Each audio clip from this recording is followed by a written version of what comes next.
الله السميع العليم من الشيطان الرجيم بسم الله الرحمن الرحيم والصلاة والسلام على رسول الله سيدنا محمد صلى الله عليه وسلم وعلى آله وصحبه وسلم كثيرا جماعة السلام عليكم ورحمة الله وبركاته.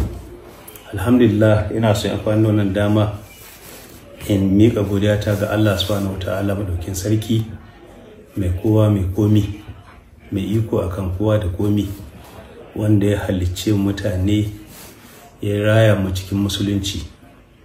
Kuma ina so in godiya ga al'ummar jihar Zamfara bisa goyon ba da haɗin kan da suke ba jami'an mu ta APC.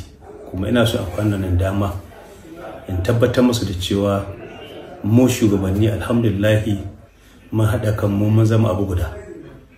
A matsayina na uba mun kai ƙarshe insha Allahu za mu taya tare kuma mun wakilta shatiman mafara marafan Sokoto Alhaji Dr. Abdulaziz Yari Abubakar shi zama jagoran wannan tahiya.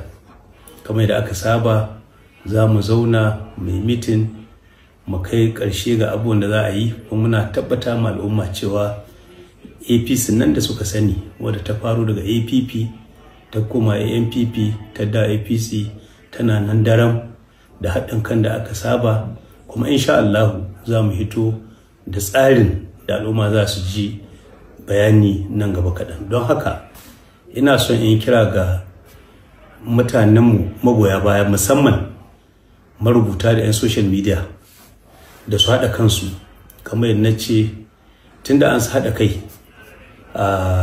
mun wakilta Al-Mansur ya je taro da sanninmu da yaddanmu ya jawo kowa a zama abu guda su hito mana da tsari na musamman wanda za a yi shugabanni na jiha na ƙananan hukumomi domin a tabbatar da cewa alherin da ake aikawa ya kai ga kowa kuma kowa ya samu.